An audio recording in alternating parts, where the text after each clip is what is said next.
Welcome, everybody, to the Stone Down Sports Podcast. My name is Matt. Really happy to be here with you today. We've got a great show on tap.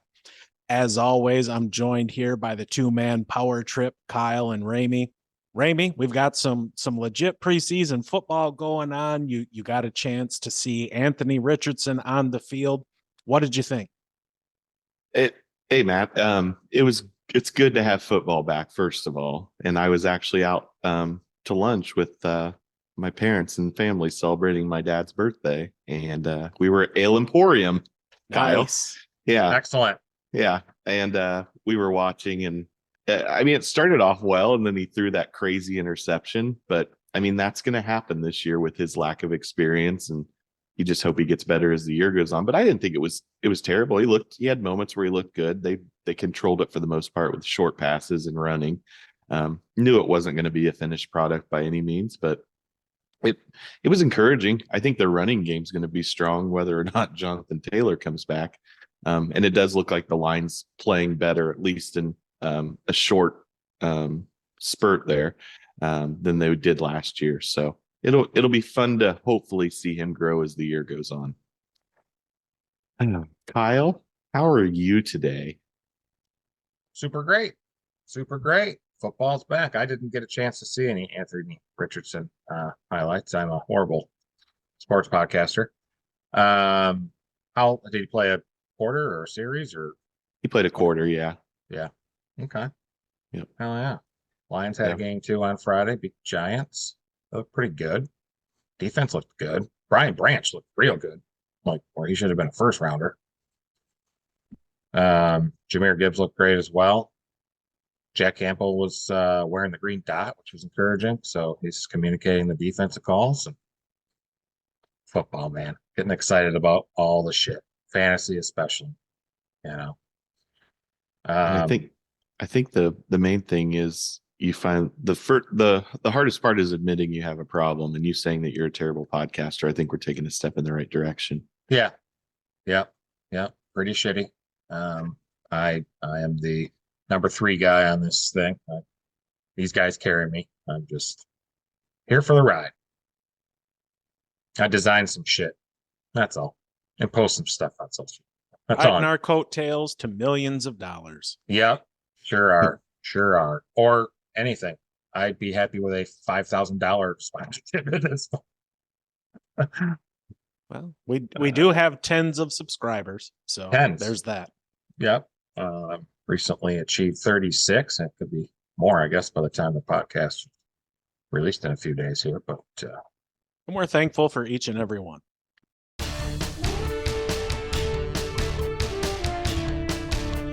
Running backs, gentlemen. Running backs.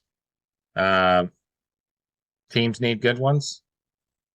They're not an emphasis like they were in the 90s and stuff. They are valued less now, but there's still a lot of damn good ones. We're going to talk about some today.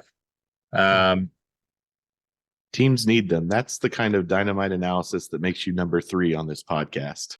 Number 1 running back off the board is no surprise. Christian McCaffrey from the San Francisco 49ers. Played for the Panthers there, got traded after week 6 to the 49ers, and really just kind of transformed that team. They were still good, had some playmakers, but I'll keep my stuff short because he's number 1. I mean, if you got the number 1 pick, you're going to grab him. So CMC joined the team in week 7, but he was in the starting lineup starting week 8. 49ers record weeks 1 through 7 was 3-4, tied 16th in the league. Rest of the way, we know they went 10-0. Weeks 1 through 7 points per game, 20th in the league with 20.7. CMC's there, 30.5 points per game, 2nd in the league. Big jump. Dangerous out of the backfield as a receiver. No running back totaled more receiving yards in the final 11 weeks of the season last year, with McCaffrey's 440, which was 75 more than Ekeler, despite 4 less catches. I like CMC, 200 rush, 1,100 yards, 6 rushing touchdowns, 80 targets, 60 receptions, 550 yards, and another 6 touchdowns in the air. Guy's a stud. The only thing you got to really worry about is, is he going to get hurt? And that's why, and we can continue to talk about CMC, but I'm going to lead into my number 2, Austin Ekeler. That's why I may go with Austin Ekeler if both are available, just because of the durability. He doesn't miss as many games as CMC, and his numbers are very similar.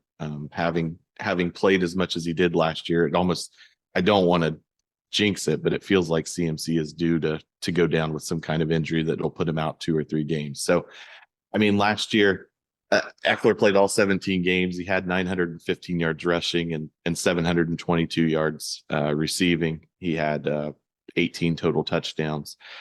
Had a bit of a contract dispute in the offseason with the team, added $1.5 million in incentives to his contract year. So he'll be a free agent after this year. He's got a lot to prove. Justin Herbert on that team signed a new big deal. I don't see his production falling off that much, just because of the lack of a really quality running back depth on that team. And they did add a couple pieces in the receiving core, but I just don't feel like his production is going to drop off. And I mean, you never know about injury or anything like that, but I see him putting up another 210 carries, close to 1,000 yards, 8 or 9 rushing touchdowns. I think he'll catch 80-ish balls, 725 yards, another 4 touchdowns from the air. I think his production is going to be much more consistent from last year to this year than CMC, maybe, just because of the injury issue. Eckler's a solid back. He is very, very consistent. And I think his grip on the backfield at times has more to do with the team's inability to bring somebody else in there to complement him effectively. I still think they're a candidate to maybe sign somebody like a Zeke Elliott, a lower tiered veteran guy, somebody that you can run between the tackles so Ekeler doesn't have to deal with that kind of workload. Because for fantasy, those are low value touches. Yeah. Yeah. There's no depth, not much depth there in San Diego, Los Angeles. There's no depth in San Diego. There's no depth in San Diego. But yeah, and Kellen Moore's there. Maybe the Zeke thing that you just mentioned, man, that makes sense. Kyle likes CMC. I like Ekeler. Matt, break the tie. Who would you take if you had both available in the draft? I'll take Christian McCaffrey. It's the bigger upside. McCaffrey played a full season last year after the 2 previous years playing a combined like 7 games. So I get that. I think he's going to be used in a manner that presumably kind of keeps him fresh and doesn't subject him to that kind of beating. And he's not somebody who's going to get like 30 carries a game. He's not going to have 300 carries in a season. His body will break down. But 275 total touches, I think, is more in line with what you can expect out of a full season for him. Yeah. And I know we've talked about it in the past, but Kyle Shanahan's just so good at being creative and using the weapons that they have in different ways. Like you can put Debo in the backfield. They've got Elijah Mitchell, even Ray McLeod. There's a lot of different options to be creative to like you said, Matt, limit those touches and keep him fresh. Number 3, Bijan Robinson. He's a rookie coming in this year. Last season at Texas, he was fantastic. 1,580 rushing yards, 6.1 yard per carry. He had over 15 touchdowns, and he's a versatile back too. He can catch the ball out of the backfield. Atlanta is a great landing spot for him. Last season, the team had 559 rushing attempts. Running backs accounted for 455 of those attempts. So there's going to be lots of carries to go around there. They've got Desmond Ridder at quarterback, who is essentially still a rookie. He'll be starting his 5th game come week 1 this season. So they're going to be leaning on the ground attack. I look for Bijan to have somewhere around 1,200 yards rushing, probably 300 to 350 yards receiving, and 10 or 11 touchdowns. I'm excited to watch him. He didn't play this week. He is reportedly slated to make his preseason debut next Friday against the Bengals. So I'll probably tune into that one. I'd like to see, you see film from college and stuff, but it's nice to see what he's done so far and learned at camp. Yeah, I like it. It's really high for a rookie running back, and the NFL is college is tough, obviously, but the NFL is a whole different beast. So I'll be curious to see later in the season how he holds up, or if they'll look to manage his workload in the beginning to keep him fresh towards the end. Also, Desmond Ridder being an inexperienced quarterback, defenses are going to play the run, and how does that impact his production? You know what? I think we may talk about that a little bit later on. Nice. It's a nice tease. Yes, it is. That team's going to run, like Matt said, Atlanta. I like that team this year. One of the top 3 offensive lines, top 4. Yep. That's a team that's built to run the ball and run it a lot. Yep. I agree. Number 4, Saquon Barkley. Had over 1,300 yards rushing, 10 TDs last year. This year I have him as one of the RBs with the safest floors. I want him to, he can catch balls. He had 57 receptions. That was a team lead last season, but he failed to match a single receiving touchdown. I'd like to see him get some receiving touchdowns this year. He's looking more dangerous in the receiving core and training camp reports this year. He's one of the best running backs last season. Averaged 82 yards a game, 0.625 rushing touchdowns per game, ranking 4th among ranking 8th among running backs. I suppose there's a chance he does lose some fucking snaps in the passing game, which kind of hurts his value, especially in PPR leagues.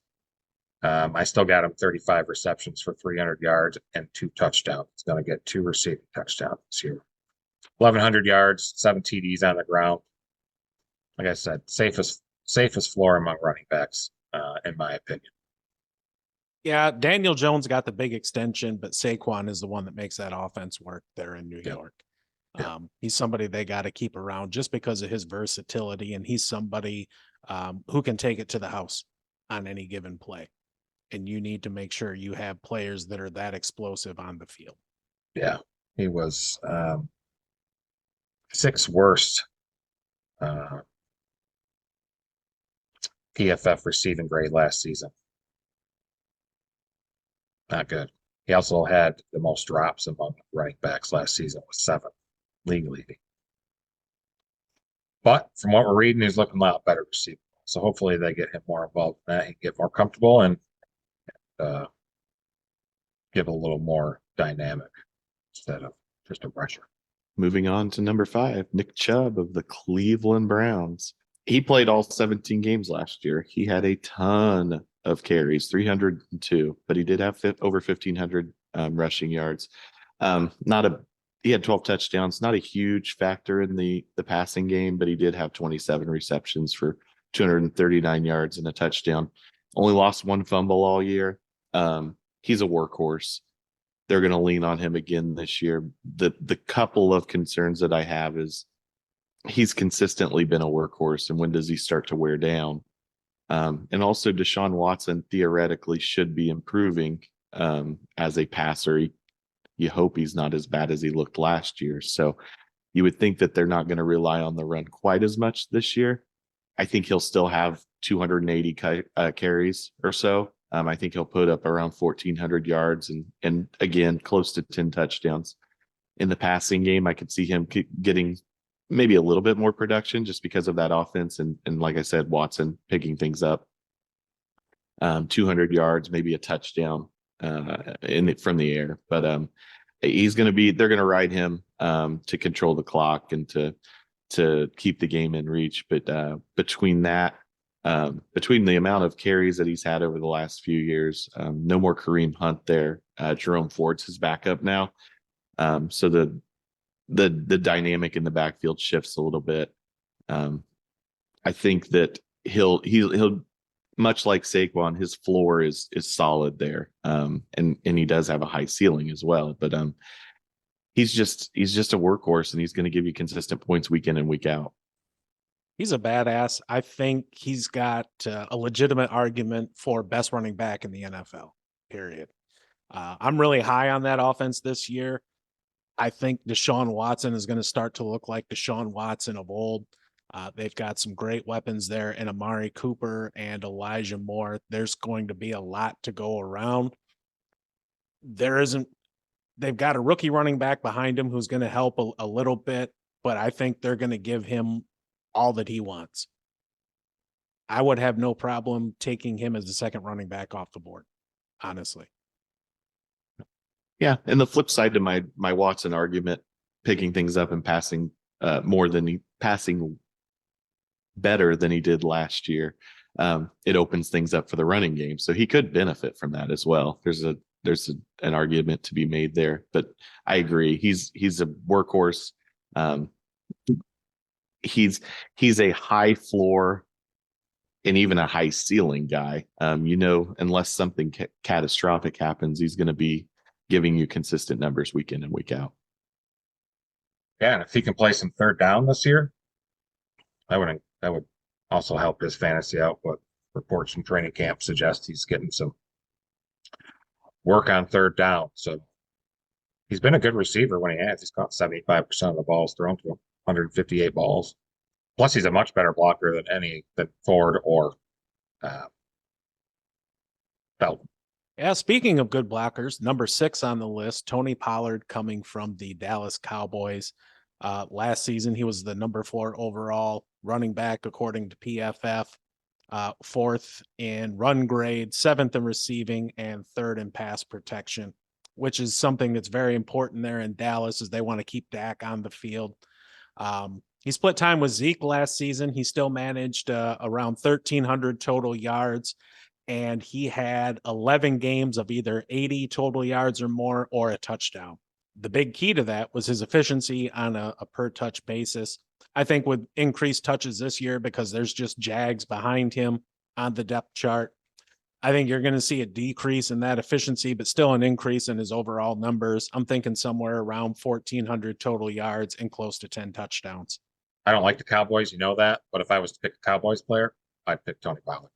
I don't know what they're going to do without Zeke there, and hell, you never know. They may bring him back eventually, but it seems like they've built a backfield. They've got Malik Davis behind him, but they also drafted Deuce Vaughn, who seems to replicate a lot of the stuff that Tony Pollard does. He's not as big as Tony Pollard, but he's more of that versatile running back that can come out of the backfield. He's not as big as anybody else, bro. No, he's not. Tiny. Yeah. But he's more of a receiving running back, a third down back, and that's what Pollard was a lot last year. So I'm high on Pollard. He seems to be back from his injury. He's got his contract stuff kind of figured out. At least he signed the tag, so he's in camp, he's playing. He's going to be the featured back. So I agree. I think his stats are going to be good. It's just who gives you that between the tackles kind of running that Zeke gave you last year that allows Pollard to stay fresh as the game goes on and as the season goes on. It's going to be a big question for them. Yeah, sure. He had 1,000 yards rushing. Just doing something right. That's a potent offense too to be in. So very high upside there in Dallas. East of there a bit in Tennessee. Remember last year when everybody was kind of fading Derrick Henry last year? That turned out to be a big fucking mistake. I played 16 games, had 1,538 rushing yards, second lead behind Jacobs, 13 touchdowns. I mean, he was still solid in an offense that had cratered around him. Tannehill was gone. Burks was hurt. It just wasn't a good offense, and he still produced those kind of numbers. I mean, they wrote him 349 times. But his advanced stats still look good. He's 4th in both yards after contact per attempt and broken tackles per attempt. So he's like not showing much of a decline there. He's going to be 29. I still have him having a great year. 300 carries, 1,200 yards rushing, 10 TDs again. That would make it his 6th season in a row with 1,000 yards from scrimmage and 10 touchdowns. I think he'll add on 200 yards in the air on 20 receptions. And I don't see a receiving touchdown. That's just his thing. But when Tannehill went down last year, he just took over 25 carries a game, 142 yards, and 1.2 touchdowns per game. If he would have kept that pace, it would have been a 2,000-yard season. Yeah, the only thing that concerns me about him is he's getting to that fall off a cliff age. Yeah, where which is, like I said, what they thought was kind of last year was going to happen, and then it didn't. So, is this the year that finally happens? Yeah, I got you. Yeah, but I mean, you can't because of his production and the way he runs. I mean, I'll believe it when I see it. It's going to happen at some point. I don't know if it'll be this year or not, but he's the guy. And they talk about it during the game. They just pound him up the middle, and he gets stronger as the game goes on. He seems to wear down the defense. That line supports him well, but the Titans are okay with those 1, 2, 3 yard carries in the first couple of quarters, because they know in the third and the fourth quarter, when the defense wears down, he's going to break some of those runs. And that's how he got a lot of his yards last year. He's an old school running back, and that's fun to watch, and it works for that Titans offense. I know that they signed DeAndre Hopkins. Thank you, DeAndre Hopkins. So you hope that they're a little more balanced this year, but Tannehill's not going to light the world on fire with what he does. He's a solid quarterback, but as long as Henry's healthy, I think you can count on the same amount of production. Well, production's not the right word. I think you can count on the same amount of carries and touches for Henry. What remains to be seen is if he does hit that cliff, do the 8, 10, 12 yard runs in the third and the fourth quarter go away because he just can't sustain that anymore. Yeah, the big key for him is going to be health. And I know you can say that about anybody, but he's somebody who at this point in his career is just getting things done through volume. You know, his yard per carry has gone down each of the past couple seasons after he had that giant workload in 2020 where he had almost 400 carries. And we've seen that before with other running backs who get a giant workload, and they're just not quite the same as they were before. So we'll see how it plays out. I'm going to fade him this year just because I'm one of those people that think when the decline does happen, it's going to be off a cliff. I don't think it's going to be a slow, steady decline for him. So you're going with the Belichick method of get out a year early rather than a year late. Yeah. I mean, I was fading him last year too. So. And now we move on to the Ramey rant portion of the podcast, because Jonathan Taylor is next. And this is a really tough one because the Colts are obviously near and dear to my heart. He was injured with an ankle last year, so his production wasn't great. He only played 11 games, had 192 carries for 861 yards, had 28 receptions out of the backfield, but he only had 4 touchdowns total between rushing and receiving. Will he play? That's the question, and he's slated to be back in training camp this week. Whether or not he participates in training camp is yet to be seen. He's in the final year of his rookie contract, so he does have something to prove, but we've touched on it before, knowing that he can be tagged 2 additional years. Does he want to draw a line in the sand that he's not going to walk over to his own detriment? There's no benefit in him not playing. And for that reason, I think he eventually will join the team. And as long as he's there and fully engaged, I think he'll have a productive year. I think he'll have around 280 carries. I think if he plays, he'll have about 1,400 yards, 10 touchdowns. I see them increasing his receptions with Anthony Richardson.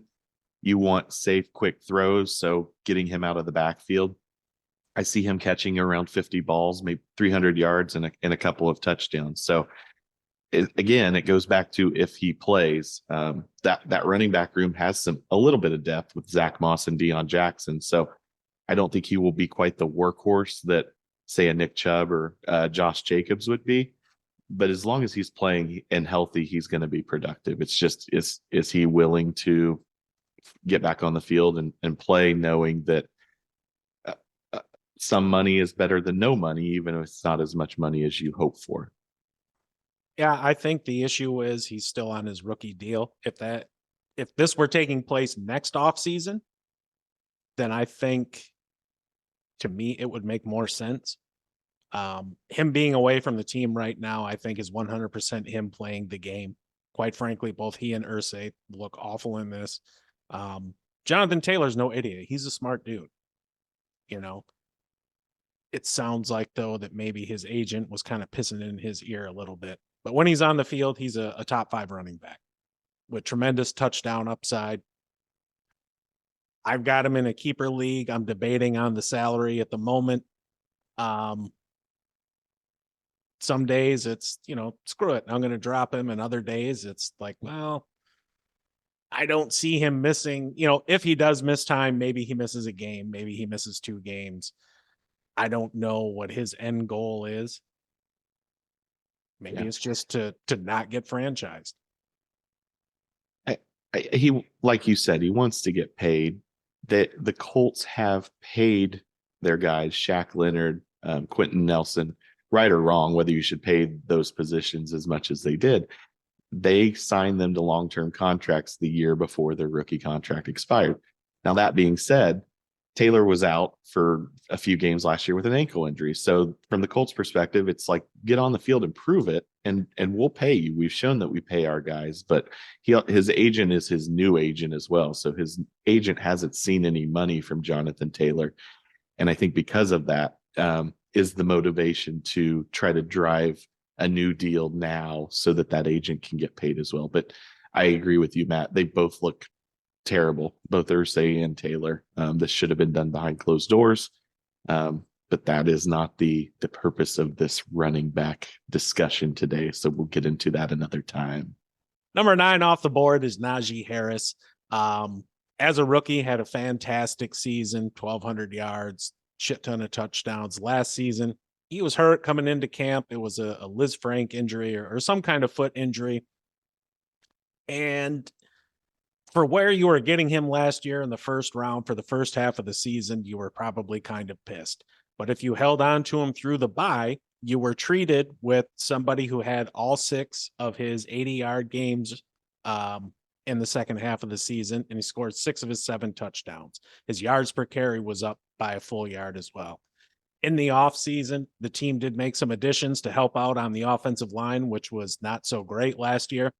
I think this year he gets back closer to his rookie form, something around 1,200 yards rushing, maybe 250 receiving, and he'll push for 8 or 9 touchdowns. I think he's a good value where he's going. I agree. Right there is perfect. 9. Yeah, I'm with you. I think that that offense is going to focus on the run, especially with Kenny Pickett continuing to develop.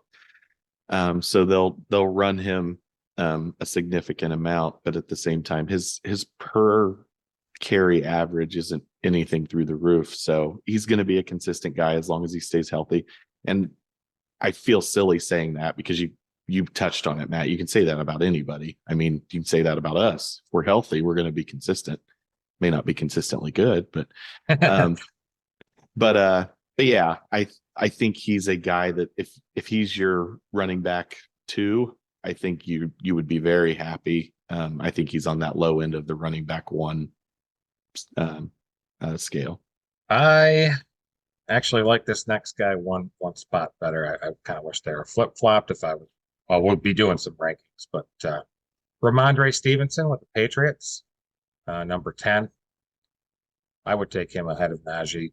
It will depend on if the Patriots do anything meaningful in signing a running back, because the running back room was Ty Montgomery, Pierre Strong Jr. with 10 career carries, and J.J. Taylor, who's 5'6", 190. That's not going to fly. Just 3 quick facts about Rhamondre. Last year, only 4 running backs had at least 4 games with 65 rushing yards and 4 receptions. CMC, Barkley, Josh Jacobs, and Rhamondre. His target share was 17% last year, was the 3rd highest. And last year, Stevenson had 15-plus touches in 14 of the 17 games played. It's pretty good. Saw plenty in the red zone, too. He saw almost 48% of the team's red zone rushes and converted 9.4 of them touchdowns. Good. He only had 5 touchdowns rushing last season. I got him 1,100 yards rushing. I think he gets to 9 touchdowns this year rushing. I'll throw another 50 receptions for 330 yards and a couple TDs on there too. And then, yeah, keep in mind you do got to downgrade him a bit if they make like a meaningful addition there of running back in the Patriots organization. If they did sign somebody, how far down are you dropping him? At least 5 or 6 spots. I mean, Joe Mixon's 16th. I'd go, okay. I'd rather have Mixon at that point. I think he becomes a low end RB2 at that point instead of a high end RB2.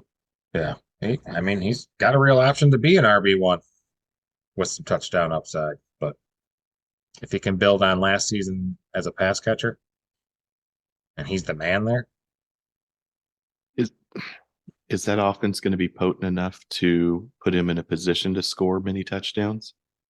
I think so. Yeah. There's nowhere to go but up, dude. Like that was an unmitigated disaster last year. Yeah. Bill O'Brien, for all his faults as a GM, is a very competent coordinator, and he was a competent head coach. So yeah, I've got faith in him to run. I mean, at least a league average offense, if not a little bit better.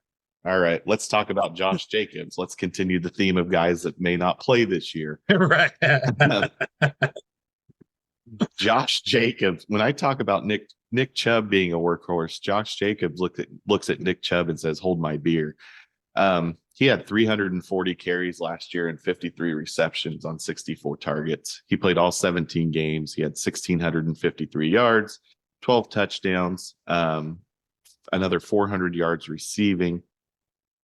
It's much of the same as Jonathan Taylor, but I think we touched on it when we were talking about Jonathan Taylor. This is different because Jacobs is refusing to sign the franchise tag. He's still not on his rookie contract. So he has much more reason to hold out longer than Taylor does. If he comes back, he's going to be a focal point of that offense with Jimmy G there. You've got weapons on the outside, so I don't see his workload being as high as it was last year. I see him coming in around 250 carries for 1,200 yards and 8 touchdowns, but I see him catching another 40 balls and 350 yards and getting a touchdown or 2 there. It's just I hate to sound like a broken record, but it's if he plays and if he comes in and signs his tender and decides to play out the year and see where that may take him, but he's going to be a guy that's going to get you points on a weekly basis. It's just, is he going to be there? So I would be nervous about drafting him. Fortunately, most of my fantasy drafts aren't for another 3 weeks or so. I hope that they come to some kind of resolution in that time. But if they don't, I would fade Josh Jacobs this year. Yeah, there's some risk with taking him. There's some risk with taking Taylor. And right now what you're seeing is that risk baked into their ADP. You know, there's no way if the situation was different where Jacobs was under contract, there's no way in hell you'd get him at 11. He'd have been gone. He'd be a top 3 pick probably. That said, you've got a new trigger man running the offense this year. There's going to be, you know, some aspects as far as team chemistry that are going to need to get worked out. But I'm not concerned at all about his talent and the level of play he can put up.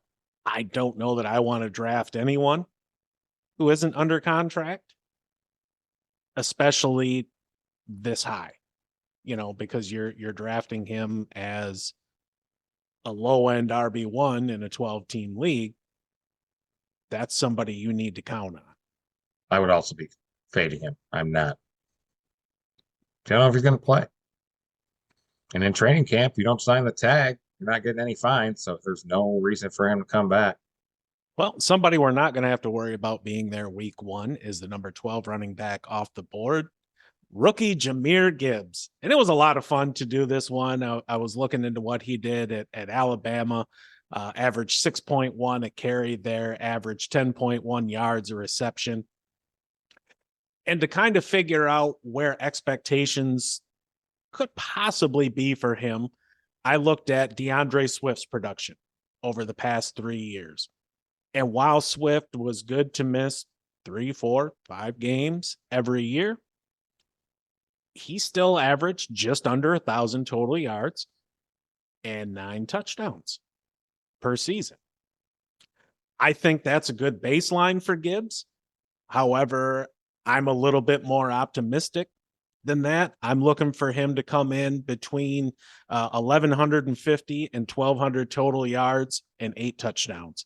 I think he's going to be used more as a weapon and less of a quote unquote true running back. I think there's going to be a lot of times when both him and Monty are both on the field at the same time. Dude, it's going to be so great. He's going to be so versatile. Watching him in Friday's game, he caught that one 18-yard reception for a first down. And the cat's going to be good, dude. So let me ask you. So I'm excited. Sorry. So excited. No, I can't contain my fandom. Yeah. How much of your optimism revolves around the team that he plays for? I'd be trying to get him if he didn't play for the Lions. Yeah. Because of he's a fucking Swiss Army knife. He is. I think Ben Johnson's going to do a good job of finding ways to get him the ball in space where he can get the rock and then make a play. So part of it is the team that he plays for, but not because it's my team, if that makes sense, but it's more the team context and his fit in the offense, the type of offense they run. Travis Etienne, 13th running back off the board, 40 overall, had over 1,100 yards last year rushing, 9th in the league and 5 touchdowns. Jaguars finished one of the hottest teams, and he was a big part of that. The troubling part about him is his pass catching. He saw just under 8% of the team's targets and was only targeted on just 14% of his routes. I don't understand it. He had a great reputation in college as a receiver. He caught 85 passes in the final 2 seasons at Clemson, and guess who his fucking quarterback was? Trevor fucking Lawrence. So I'd like to see that a little bit. Jacksonville's line last year was kind of not very adept at run blocking, and he still got 1,100. So they've made some improvements over the year or over the past year. I'll say they had 1,000 yards rushing, 6 touchdowns, 40 targets, 25 receptions, a couple more touchdowns. Not much in yards, 250. I think that's fair. I'd like to see him catch the fucking ball some more. He can do it. So, yeah, I think there's some upside to those numbers as well. Just depending on how that line plays. They, like you said, they were no bueno last year. So pretty much doing anything at all will be an improvement. They got Calvin Ridley. You think that'll open up the field a little bit? Good. Maybe help him catch some more passes that way. So we'll see how Calvin Ridley affects that offense. It should be a dynamic offense either way, and you would think that Etienne is going to benefit from that. Number 14, Breece Hall from the Jets. Kyle, I know you just did a short on this, and I tend to agree with what you said in that short. He obviously got hurt last year, tore his ACL, only played 7 games, but was really electrifying and dynamic. But prior to that injury, 80 carries, 463 yards, had 4 touchdowns, had 19 receptions for just shy of 220 yards and a touchdown. Running backs don't do well coming off a year where they tore their ACL. It's usually year 2 where they do better. And because of that, I'm not high on Breece Hall. I think that they will ease him in very slowly. I wouldn't look for much production the first half of the season. If you can afford to put him on your bench and stash him away, he could be a guy that towards the end of the year might give you some good numbers because of his freshness and they're slowing him or easing him into the offense. Let me learn how to talk. Also, the potential of signing Dalvin Cook changes everything as well, would really impact his production. That being said, I look for him to have around 150 carries throughout the year, around 800 yards and 7 touchdowns, another 40 receptions for 450 yards and 3 touchdowns. So I think that offense is going to be much more balanced because of Rodgers being there. But again, because of the injury and because of the potential of signing Dalvin Cook, I don't think he's going to be at the top of any running back list at the end of the year. I would be high on him for next year. He might make an impact, like you said, later in the season.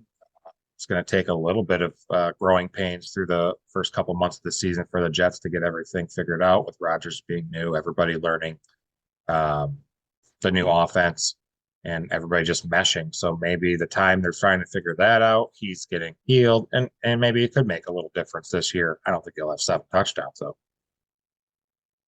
Yeah, I don't either. The big thing coming back from an injury like that is going to be burst or lack thereof. I don't think he's going to look like he looked last year, agreed, until next year. And he's not going to get the volume to offset that. Next on the board is Aaron Jones from the Green Bay Packers, number 15 running back off the board. Last season, he did well again, over 1,100 yards, close to 1,500 total yards. He had 7 touchdowns. Aaron Rodgers is gone over the past 3 years. He's not thrown more than 550 attempts. With Jordan Love starting, I can't see them increasing that. So there should be some more rushes to go around. A.J. Dillon is there, and he is a viable factor there in the backfield. With Jones, they run a split backfield, like pretty much every team in the NFL does at this point. This season, I think he's going to have 220 carries for a little over 1,000 yards, and I think he'll chip in 250 to 300 in the receiving game. 8-9 touchdowns, something like that. You could do worse, especially at this ADP. Agreed. Going to be leaned on a lot to run that off. I don't know. Jordan Love looked good the other day, but preseason game, I fucking hate the Packers. I don't even want to talk about them anymore. Joe Mixon.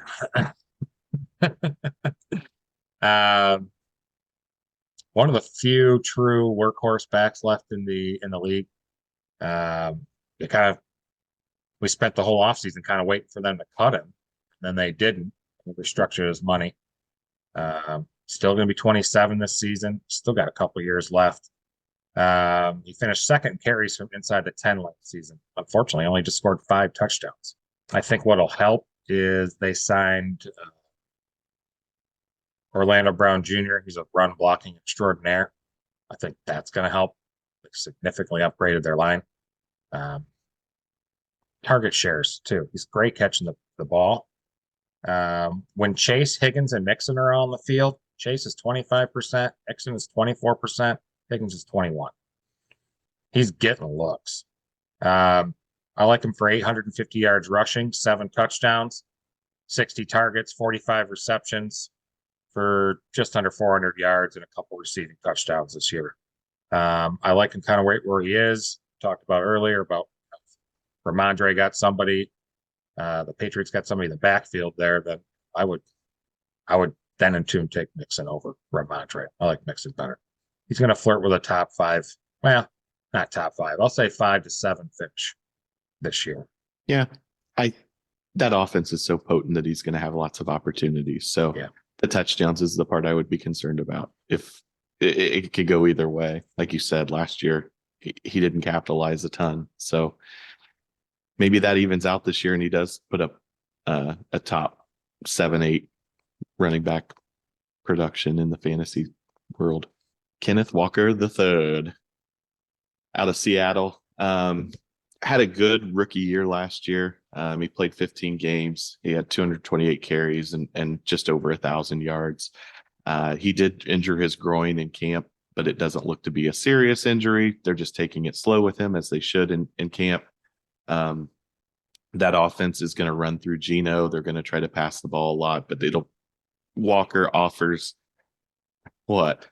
Oh, Geno Smith. I mean, he is what he is, and until he's not, I think that they're going to try to pass the ball quite a bit next year. But Walker will provide some good balance.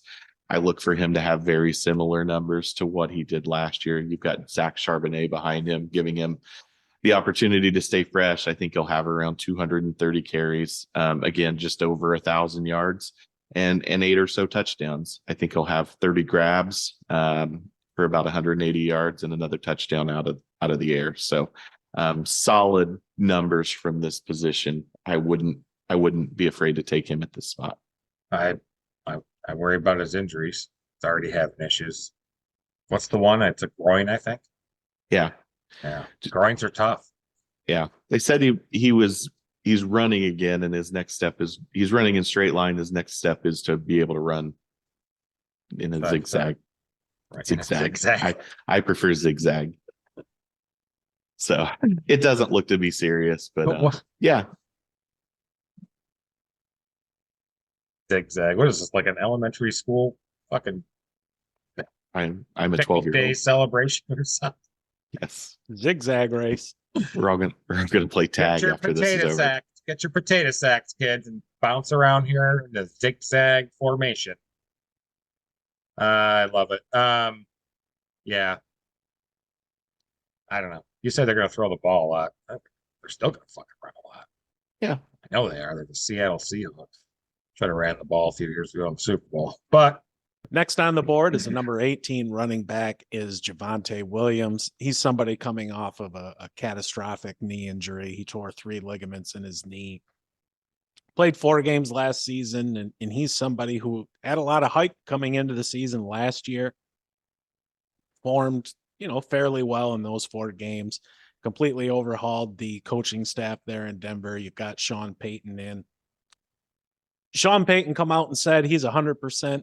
There ain't no way in hell I believe that. He's, I think, 10 months out from surgery. There's no way. I'm staying away, even at that price. You can get him at the 5-6 turn in a 12-team league, but no. Because I projected everybody. I gave him 170 carries, 731 yards and 4 touchdowns, and then another 200 through the air. Both he and Samaje Perine are halfway decent at catching out of the backfield. This is another guy. I mean, he's in the Breece Hall camp, right? Let's take a look at him next year after he gets through a year. Yep, I agree. I think he's going to be real good at Sean Payton's offense when he's 100% healthy. Next year's the year for him. Agreed. Somebody who's not going to. I have Miles Sanders, 19th running back, 63rd overall. Had over 1,200 yards last season, 11 touchdowns with the Eagles. The part there is that was an elite offensive line. The Panthers front is, kind of shaky. Philly also had an MVP candidate in Jalen Hurts, and Panthers are going with a rookie QB with Bryce Young. Conditions are less than ideal. There's going to be a regression in the touchdown total. He's not getting 11. And yeah, he averaged he's a 4.9 per carry last season, but only 1.86 yards created per touch, 50th in the league. His evaded tackle per touch rate was 23%, 35th in the league. I don't see it. This offense doesn't really project to be explosive this year. I don't like it. I'll say 200 rush attempts, 750 yards. I'll throw him 5 touchdowns. You don't do too much in the air. He'll get 30 targets, maybe catch 15, 18, 20 for 150 yards, no touchdowns. I'm fading on him. I don't. I kind of like him this year. I think there's some volume upside there. And while he won't have the same efficiency that he had in Philly, I think he could grind out 1,000 yards if he stays healthy. Not much more upside than that. He thinks he's a 3-down back. The rest of the NFL says otherwise. They've got Chuba Hubbard there as well to kind of handle that role, who did pretty damn well last year. I think his best case scenario is something like 1,100 total yards this year. He's hurt too, right? He's got a groin that he's dealing with. So not a good start to the season, coming in with an injury already. So I think we're gonna start to see a pattern as we go through these next guys. Like we're at the point of the draft where it's just a bunch of guys. So they've all got warts. Yeah. So it's It's just Kyle's kind of pick. Yeah. Cam Akers. No, Come on. Wait, did I skip somebody again? Yeah, it's Kyle's turn. I just did Javonte. I just did Miles fucking Sanders. Yeah, Somebody's I'm got right. Sanders. I'm right. Oh, God damn it. is it Cam Akers now? Yes. Oh, this list switch was fucking. It's got Madison's 20th now. I'm not looking at the thing in a second. I should probably. That's what I'm looking at. I'm looking at the text. Yeah.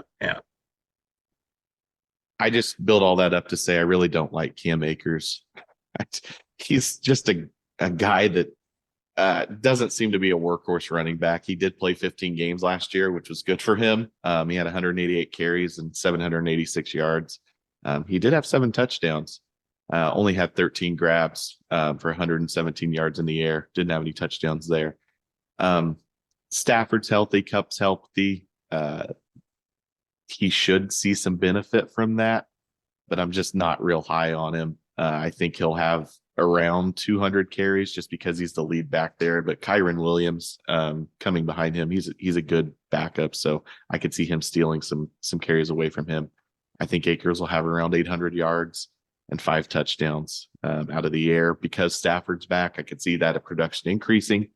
I could see him having around 35 receptions for 300 yards and maybe a touchdown or 2, best case. But again, it's just depending on the matchup, this is a guy I would plug in if my running back 1 and 2 were on a bye. And if, again, it would have to be the right kind of matchup. Yeah, it was good. I would say the Rams are an offense I'm out on this year. I don't know what the hell was going on like over the past couple of years with Akers, where he's with the team and then he's gone, and I don't know. It's too fucking strange. I'm staying away. I'll let somebody else take him, and there's a couple other guys I like a little bit later that I'd rather have. I think last year they kind of had him on the committee approach, and then that, a lot of people got hurt, but the last 3 games he did well. 5.5 yards a carry, had back-to-back 100-yard rushing games, 3 touchdowns. I would like to see him be a more central figure in this offense and be a 3-down back. See what he can really do. That line's got some problems too. It does. That's true. This team needs to pull the trigger and go in full rebuild. Like they're just kicking the can down the road. They're not going to be that good this year, and I'm with you, Matt. They don't excite me from a fantasy perspective. Now, they won the Super Bowl. They thought they'd do like a 2 or 3 year retool, but I think that's going to reveal itself to be a much bigger task than they thought it would be. The number 21 running back off the board is Dameon Pierce. You can get him in the 6th round. He missed the last 4 games of the season last year, but still put up almost 1,000 rushing yards. The team has a pretty solid offensive line, especially their tackles. They brought in Devin Singletary from the Bills this year. I think this season, his stats are going to be roughly flat from last year, maybe around 950 yards. So chip in a $125 in the passing game to get over 1,000 total yards, maybe half a dozen touchdowns. I don't think there's a whole lot of upside here with him, but I do think there's a pretty safe floor. Texans. Yeah. That should be their motto this year. Texans. Yeah. They're going to go by committee, so it's going to depend on who's the high hand. I could very much see Devin Singletary, depending on the matchup, stealing some touchdowns from Pierce. Seeing CJ Stroud in the preseason, he didn't look great in his first game, but they're going to have to run the ball a lot, so maybe there's some upside there. I can't get excited about the Texans. They really upgraded their line this year, their offensive line. While Tunsil was there, they re-signed him. Shaq Mason, they extended. Titus Howard, they added in free agency. Could be good. That's some good pieces right there. So could be good. CJ Stroud's going to need all the help he can get because he looked absolutely awful. Well, imagine your first NFL game action, preseason or whatever, and across the field from you is Bill Belichick. Right. Like, we all know what he does to rookie quarterbacks, and yesterday was no exception. Number 22 running back, Alexander Mattison, 69 overall. He's now the number one guy there in Minnesota. What? He said 69 overall. I laughed. He's now the number one guy there since Dalvin Cook was released. Should be in line for a massive workload. I think he could be a great fantasy football asset if he can capitalize on that volume. Cook was more like a kind of cut and speed kind of guy. Madison's more power, brings a more physical run style. In the 6 games that Mattison started for Cook when Cook was injured, he had almost 500 yards, 3 touchdowns on the ground, and 23 catches for 216 yards and another 2 scores. Those are pretty damn good numbers, proving his 3-down ability. And this is a potent offense too. Plenty of touchdown opportunities for Mattison, and he's a good enough receiver to be a 3-down back. I got him 250 rush yards. I think he'll hit 1,000 yards. I'll give him 9 on the ground and 35 receptions for 250 yards and another 3 touchdowns.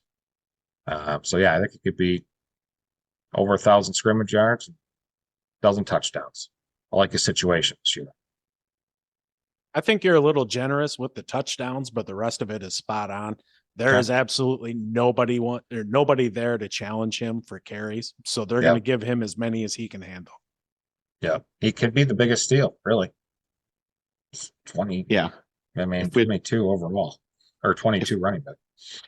If we had cut this off at 15, I would have picked him as my sleeper. I think he also has never carried the ball more than 134 times in a year. So you run the risk that late in the season, he starts to wear down because he's used to being that supplementary piece. But I am high on him. I think he'll do really well. But I do have that kind of fear in the back of my head that maybe he hits a wall mid-season and doesn't do much towards the end. And that's why the Vikings kind of fall out of the division race. I accept that outcome. I knew you guys would. Yeah, right. I played to my audience. Number 23, J.K. Dobbins. This is a guy that I was super high on his rookie year, and he has just let me down every single year. He's coming off back-to-back years where he had knee problems. Last year was an ACL. In 8 games, he had 92 carries for 520 yards and 2 touchdowns. Out of the backfield, wasn't much to write home about. He had 7 catches for 42 yards and a touchdown. He not only is coming off a knee injury, but he also seems to be a poor man's Jonathan Taylor in the fact that he's not happy with his contract and he wants the Ravens to extend him. So he hasn't even started practicing with the team yet. And that seems to be frustrating John Harbaugh from everything I've been reading and watching. So for that reason, I'm not very high on him. That combined with the new offense with Todd Monken, focusing on the pass more and other potential options in the backfield, I think he'll have around 175 carries, maybe 800 yards and 6 touchdowns. He may see a little bit more action out of the backfield, 20 catches and a couple of touchdowns. But I'm just I've finally gotten over J.K. Dobbins. It took me a couple of years, but I did it. Yeah, if he could get there and practice, man, it's to not be there to practice, to get into it, to learn the new offense, and especially with Todd Monken's going to be calling fewer rushing plays, gives more of an opportunity for him to be catching passes. I'm fading him too. I don't like him this year. I think he'll get more into that later. Rachaad White of the Tampa Bay Buccaneers. Yeah. He doesn't really have a whole lot of competition in the backfield. Chase Edmonds is there, and he'll probably handle the bulk of the third down work because Rachaad White is an absolute liability in pass protection. He's going to get some volume, though, this year. It wouldn't surprise me if he got 225 carries. It's going to be at a low average, though. The offensive line just isn't that great at run blocking. I'm thinking somewhere around 850, 900 yards rushing. if he hits 100 yards receiving, I'd kind of be surprised, and maybe he finds his way to 5 touchdowns. He's somebody I'm not interested in at all. Not interested in anybody in that running back room. It's probably the weakest on paper. I don't like that team. Nah, I don't like. No, stay They're away. going to be bad. Chris Godwin's like the best fantasy option on that team. Maybe the only fantasy option on that team. Evans will have value depending on where you can get him, but we'll see if is he only going to get 4 targets. Right. I'm not falling over myself to take anybody from that team. Like, no, I'll pass. This is another team. I when I say this, I mean this in a negative way. They're in a better position than the Rams, but they need to blow it up. They have more pieces that they could trade off with Godwin, Edmonds, Tristan Wirfs. I know you don't want to just completely gut your team, but if they want to start a rebuild and be in contention for a top 2 pick next year, they could really set themselves up nicely to be a young, exciting team in the next couple of years, but I don't think they're going to do that. James Cook, 25th running back, 72 overall, younger brother Dalvin Cook, in case y'all didn't know that. He's in his 2nd year, had a nice year last year. He's a dangerous receiver out of the backfield, big explosive speed. He was PFF's #1 ranked runner at breakaway run rate, 44%. Average 5.7 yards a carry as a rookie. Dude, I think reports say he's going to be a central part of that offense. Help Josh Allen, not fucking be Josh Allen.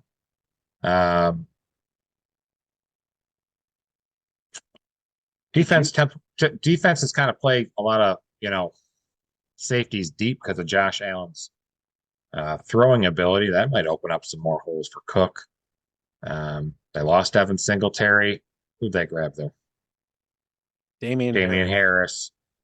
And Naheem Hines, of course, was fucking around on a jet ski. He's with done. Kenny Powers. Yeah, that leaves that pass catching role wide fucking open for Cook. I'm very excited about his ability coming out of the backfield. It's a fantasy aspect. Yeah, Harris might steal some goal line touches, but Cook's going to be good. I like him. 175 rushes. I'll say 800 yards, 5 touchdowns. I think he'll get over 50 targets. Probably 35 receptions, 350 yards. And I'll say another 4 touchdowns through the air. He's firmly on the RB2 radar, even if there's a 50-50 split there with Harris. I think Harris has more touchdown upside, but in a PPR, I like Cook better. Do you know his middle name is Dalvin and Dalvin's middle name is James? I did not know that. That's very interesting. That is my contribution. Just to touch on Cook real quick. At some point, Josh Allen has to stop running the ball as much as he does. And you would hope that they start to be more cognizant of that so that it doesn't cause an injury and cause them to lose a season because of that. So you would hope that James Cook and Dameon Harris both get some more touches because of that. They need to focus on running the running backs more than running the quarterback. They do. They need to make a switch to that, but you also have to be mindful of the fact that part of what makes Josh Allen is that threat of him running the ball. Yeah, I think you can keep that though with him being more judicious of when he runs. For sure. I thought you were going to say jujitsu there for some reason. Mental jujitsu. I was jujitsuing myself. All right. At number 26, we've got Deandre Swift, a guy that you guys are familiar with, being on the Lions last year, moving to the Eagles this year. In 14 games, he had just under 100 carries for 542 yards and 5 touchdowns. A lot of catches out of the backfield, 48 receptions, 389 yards and 3 touchdowns. My concern with him is that Philly is much a running back by committee team. They've got Rashad Penny, Kenneth Gainwell, Boston Scott back there. I think there will be games where Swift really lights it up and puts up some points, but there will also be some games where he just doesn't give you anything. I think overall he'll have about 175 carries for 800 yards and 5 touchdowns. Out of the backfield, I think he'll be consistently where he was last year. 45 catches, 290 yards, and 2 touchdowns. One other thing that concerns me, not only with Swift, but the rest of the Philly running backs, is that Jalen Hurts, they use him on the goal line to rush for a ton of touchdowns, and that takes away from any running back that you're hoping is going to give you some fantasy production on the Eagles. So Jalen Hurts is a bit of a touchdown thief in that respect. So much as it is with a lot of guys down in this area, if the matchup's right, maybe a couple of guys are banged up in the Philly backfield, maybe you plug him in a certain week, but I wouldn't rely on him to give you production week in and week out. He's looking to be the number one back there, according to training camp reports. The game the other night they played against the Ravens, he wasn't even in the passing game, which I thought was kind of strange given his ability. But then I thought about the receivers you got there. It's going to be hard to be any more than a fourth option there behind Brown, Devontae Smith, and Goddard. So I thought that was weird. He just rushed the ball. It didn't do any receptions. Weird. And that might just be Sirianni trying to keep things vanilla in the preseason as well. And they were going to go up against the preseason juggernaut that is the Baltimore Ravens. That's true. And it's a new offense he's getting acclimated to. So it is. I'm fading that whole backfield, really. Both him and Penny. If I'm going to take anybody from that backfield, it'll be Kenneth Gainwell, and I'll take him with one of my last picks. Swift, to me, I think the same issues that surfaced in Detroit will continue to surface in Philly, in that he's not really the toughest guy out there on the field, and that hampers his abilities. I'll pass on him. Yeah. The thing is, I loved him last year, and I was so disappointed when I didn't get him like end of the first, top of the second, and looking back, I'm so thankful I didn't. Yeah. He has had a history of not being able to play through some minor injuries. Another guy that's kind of injury prone himself is the number 27 running back off the board, James Conner. He is somebody who has that backfield to himself. When he is on the field, he's got excellent touchdown upside. If I go 0 RB, this is probably a guy I'm going to target as my RB1. This season, I'm looking for him to have somewhere around 800 yards. He can do a little work in the passing game. I'll give him 3.25 there. He has double-digit touchdown upside. He's shown he can do it in the past. I'm not going to project that, though, for a guy like this, but I think 8 is well within the range of outcomes for him. Where you're getting him 7th round, number 76 overall, sign me up. I'll take him with the understanding that maybe I'm only getting 12 games out of him or 11 games out of him. But if I have him as my flex, for sure, I can deal with that. Yep, I agree. I would grab him. He's got, there's nobody else. Yeah, he's got a chance to be a bell cow back. Good, if he can stay healthy. Of course, being a bell cow might prove to be disastrous, and I shouldn't get an injury, but I had James Conner a couple of years ago on my team. Man, it's great. Yeah, he scored 15 touchdowns a couple of years ago. Yeah, that was great. And somebody's got to score touchdowns on that team, and that's true. It's not going to be very many other people. So he's probably going to have limited opportunities just because that offense isn't going to be very good. But if you can get him down on the goal line, he's a guy that can cash in. Yeah, he's a sensible choice for an RB2 or an RB3. Solid, especially if you wait on running back. My sleeper is D'Onta Foreman, running back for the Chicago Bears. Played for Carolina last year, had over 900 yards rushing, and he didn't start till after week 7. No, week 6. Week 7 he started. I like him as a sleeper over that running back room of Khalil Herbert and rookie Sean Johnson. Herbert's a great rusher. Got a great ability to do that. It's everything else that he can't do. He's not very good pass pro. He's not much better as a receiver. I like Foreman. He's 235 pounds. I like to be the candidate to handle goal line and short yardage.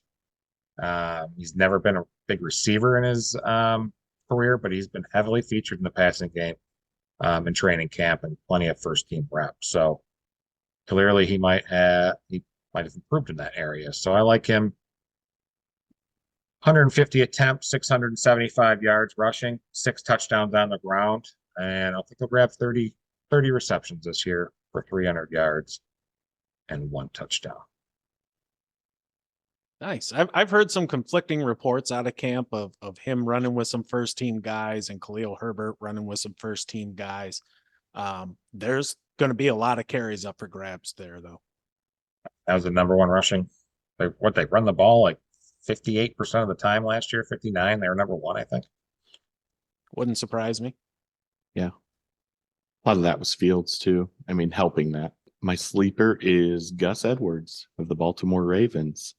Talked about this with Dobbins being hurt the last couple years and being in a contract dispute. Gus Edwards has a chip on his shoulder and is ready to show that he is worth putting on a long-term contract. He's a little bit older, but I think that let me back up. He's coming off an ACL injury 2 years ago. So he's coming into that second year with the ACL. And because of that and the issues with Dobbins, I think he has an opportunity to really put up some decent numbers. I look at him around 130 rushes for 650 yards and 4 touchdowns. 15 receptions, 100 yards receiving, and another touchdown there. Not going to light the world on fire because of the offense and the God damn it. Generalities. He's not going to light up the stat sheet, but I think that he could be a solid option with some upside, especially if that Dobbins situation doesn't work itself out. For sure. There's some upside there with the bus. Yep. You're not going to see him on the field on third down, but no, you can still do a lot of damage on first and second down. My sleeper is Tyler Allgeier of the Atlanta Falcons. He is the 43rd running back off the board. You can get him in the 13th round. Last season, as a rookie, he went over 1,000 yards. He averaged just a hair under 5 yards a carry. Didn't score many touchdowns, but he was splitting time with Cordero Patterson. As I talked about earlier with Bijan Robinson, the team context there is fantastic for a running back. They've got a great line. They have a head coach whose philosophy is to pound the rock. Bijan's going to get his, but when you have somebody who averaged 5 yards a carry on over 200 carries last season, I think there's an opportunity for him to push for 200 carries again this year. If he does, I think he's going to be right there near 1,000 yards with a handful of touchdowns. You could do a hell of a lot worse that late than somebody who you could end up plugging into your flex for half the season. It is going to be probably a little bit of matchup dependence, but I just don't see the Falcons running Bijan into the ground this year if they don't have to, because they have another very competent young running back there to help carry the load. Makes perfect sense to me. Yeah, I like that pick. And it just, I mean, I understand that Bijan is an elite talent, but it makes you scratch your head when you have a running back that's coming off that year that you go back and draft another running back in the first round with that high of a pick. Right. I mean, Bijan's going to get his 300 touches. Yeah. Allgeier's not going to be out there on third downs the way Bijan is. I mean, like I said, he's essentially free at this point. People are taking kickers in their team defense in the 13th round. That's going to do it for our running back preview. Drop us a comment. Let us know what you thought. If you disagree with our assessments, or if you agree, or if there's somebody you want to see us break down in the future, let us know. You'll be able to also find our rankings for both running backs and tight ends on the website at stonedownsportspodcast.com.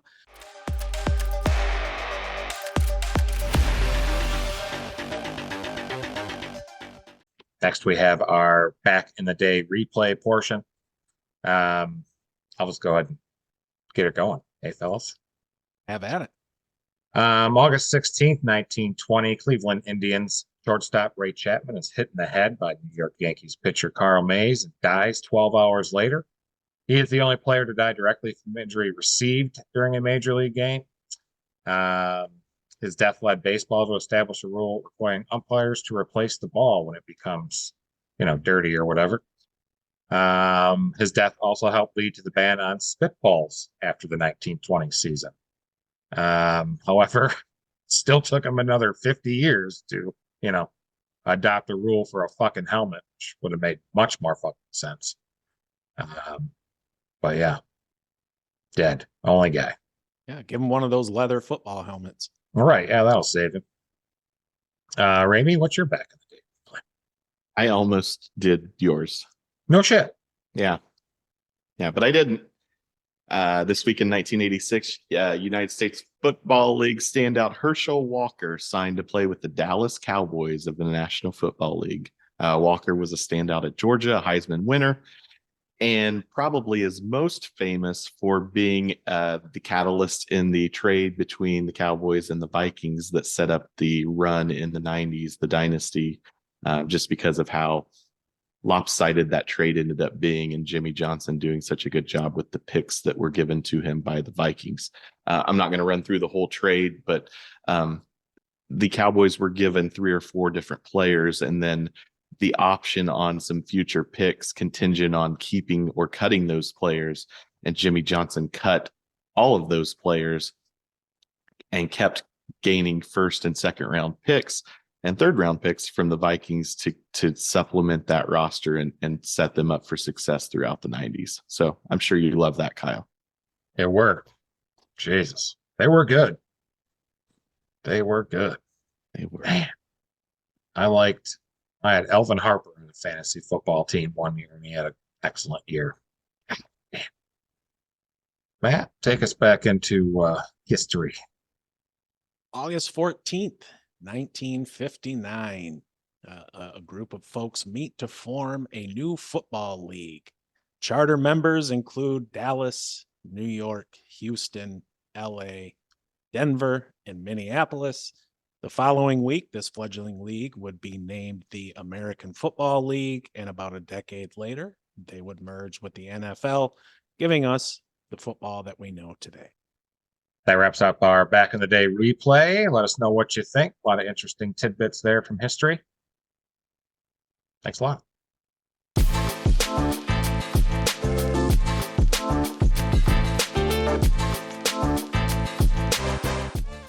All right, now it's time for our 6-pickter. I love it. I'm just kidding. Thanks, buddy. Thanks, buddy. Shout out to Kyle. All right, let's do this week's 6-pick. Fuck, now I got my head. Oh, no. That's good I'm stuff. melting. He's got the yips. Yes. This week's pick sixer is going to be short and sweet because we've talked about a lot of stuff during this podcast. Speaking of short and sweet, we're going to talk about our favorite snacks. I'll lead it off. Mine's a mix of sweet and salty. My number 6, and say the same thing about any of us at any given time. All right. My number 6, peanut butter cookies. Love homemade peanut butter cookies. They're one of my favorite. They're probably my favorite cookie. Number 5, Rice Krispie treats with chocolate on top, also known as Scotcheroos. Not sure. Scotcheroos. Yeah. I know all I've about never heard those. that term. Oh my God, they're delicious. Yeah, they're fantastic. Rice Krispie treat with melted chocolate on top. Nice. Delicious. I'm going to go pretty basic for the rest of my picks, but number 4 is popcorn. I love popcorn. It's a great snack, whether you're watching a movie, watching a game, just looking for a bite.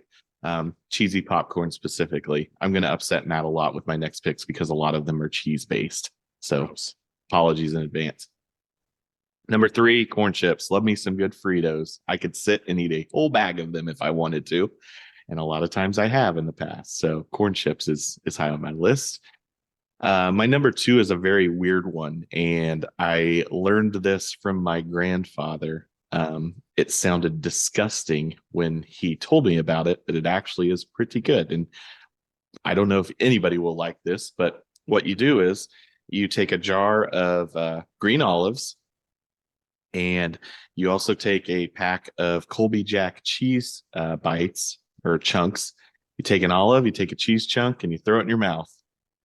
And it sounds gross. Matt, I know you hate cheese, so it probably is gross to you, but just the mix of those two flavors is really good for some reason. It's like salty. And I was gonna say that's a lot of salt. yeah.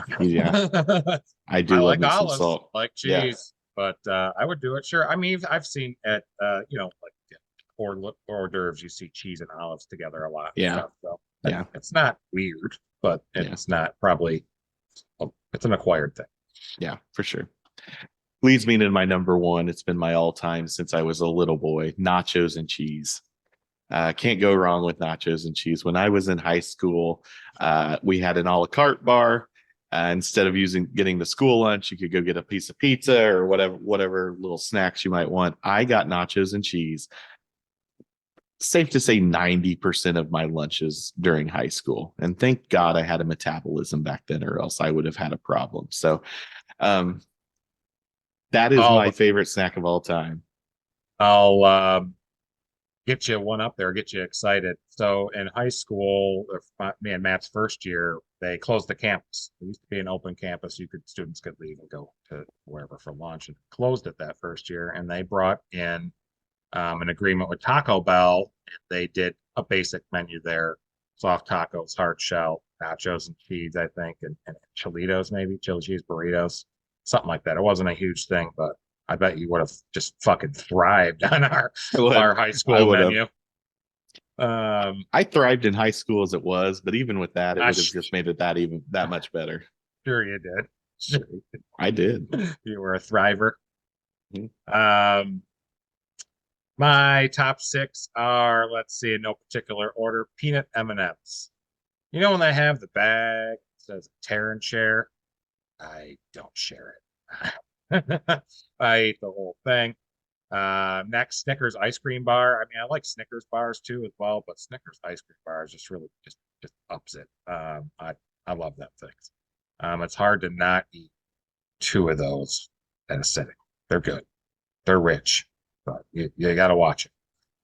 I also like to eat Cheez-Its with peanut butter. I don't know. That's delicious. I'll just sit there with a spoon and grab peanut butter up and dip with the Cheez-Its. It's delicious. Next is Neapolitan ice cream. It's my go-to ice cream. You get a 3-in-1. Take a scoop of each. It's delicious. And cookies and milk. So like specifically Chips Ahoy Original and some milk. Oh my God. Yeah. I'm the guy that's got to just take a handful and have the milk. Don't bring the package over to the sofa with you. That'll be a mistake. Won't be a tear and share anymore. Tear and stay in the way of fuck cookies. And number 1 on my list is Lay's potato chips. I love them things. Yeah, plain Lay's, the way to go.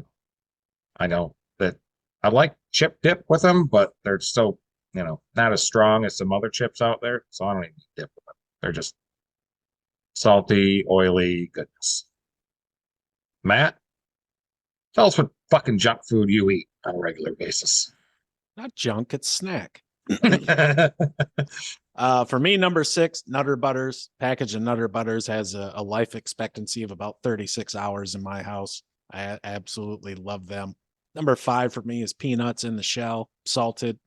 Sit there with a couple bowls, one of them all together, one of just the empty shells, and watch a game and chuck them down. Number 4 for me, like you, Kyle, plain Lay's. They're delicious. Sure, doesn't surprise you. I'm not a chip dip guy. Number 3 for me is Carr's sweet and spicy mix. You've probably seen it at the store. There's some, I don't know, crunchy raisins, Cajun piece. No raisins. It's no. like some toffee covered peanuts and some other stuff in there that's spicy. It's good. It's in the red bag.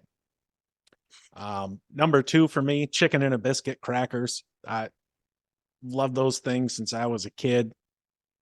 Box doesn't make it long. I can't keep it with me, even though I want to, like it's a long lost best friend that I want by my side. But I have to put it away. Number 1 for me, barbecue Fritos. I could smash the whole bag in one sitting, and my toilet would hate me for it about 18 hours later, but they're just so damn good. And they were gone for a long time. They got brought back about a year ago, and they're back to stay. And when I first noticed them there, I went and bought, I think, I don't know, like 6 bags or something like that, and stocked up just in case it was for a limited time. But yeah, It lasted 2 weeks. Yeah, pretty much. Just destroyed them. They were delicious.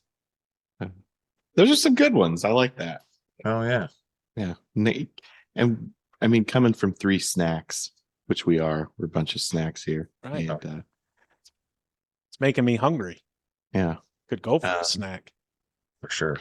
Let us know what your favorite snack is, or if we named one of them on our list. Be sure to comment, subscribe, like. Let us know. We'd really be curious to find out. Thanks for listening. And that's going to do it for this week's episode. No, it's a little bit longer than usual. We appreciate all of you sticking around through it.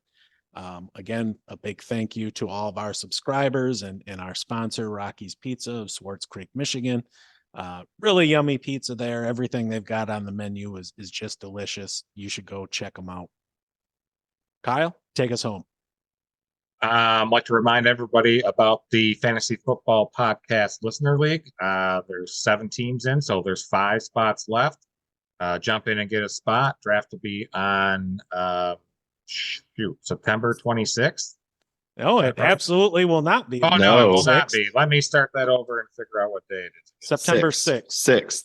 Thank you. I'm going to start up. It's staying. Don't bother. No, fuck off. Is it really? Yeah. All right. I'm sorry, folks. It's September 6th, the Wednesday right before the season kicks off on that Thursday with Lions Chiefs. Been a good episode. Talked about a lot of running backs. Next week, we got wide receivers. Our Chicago correspondent, Justin, will be joining us. He's been on here before when we did our NFC North Division preview. Great guy. Excited to have him back on. Ramey, got anything? No, I thought that was a really good discussion about running backs. I'm not the biggest. I enjoy fantasy football, but I'm certainly not as into it as you guys are. So going through this research hopefully really helps me this year, because there's going to be a lot on the line with us being in the same league. Mostly pride, but all shit talking. There's also that $50 Fanatics gift card that right. I will. That we can't win.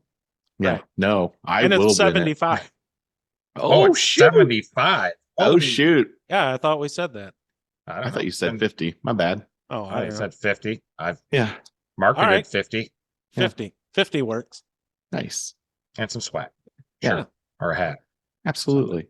Or a magnet for your fridge, maybe. I don't know. We'll see. Branded condoms.